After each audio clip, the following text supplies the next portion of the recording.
AP non resident Telugu సొసైటీకి ప్రెసిడెంట్గా కూడా ఒక 5 years చేశారు. సో అక్కడ ఆ ప్రెసిడెంట్ వర్క్ హోదాలో ఉన్నప్పుడు ఎటువంటి హెల్ప్ చేశారు మన ఇండియన్స్కి ఎస్పెషల్లీ? తెలుగు ఆంధ్ర వాళ్ళకి ఎవరైనా సంబంధించి ఏదైనా accidents, deaths, for example they lose passports or something, ఇట్లా ఏమైనా మనకు కంప్లైంట్స్ వస్తే,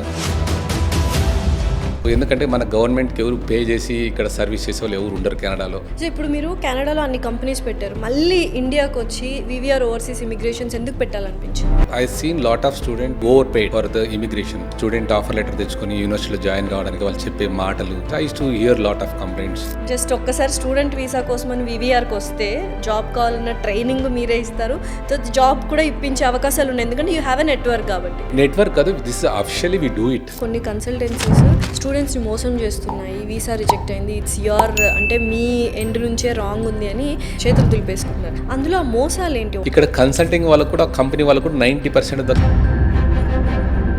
they want to get the offer letter, they contact third party and they get the offer and they do it. ఇండియాలో కానీ అబ్రాడ్లో కానీ ఒక సాచ్యురేషన్ పాయింట్ అంటే peak level of salary వాళ్ళు తీసుకున్నారు యాన్యువల్ ఇన్కమ్ అనుకుంటే ఇంక అక్కడితో దే విల్ స్టాప్ ఇట్ అంట, అది నిజమేనా? If you are creating a value for any company, they always will be paying you.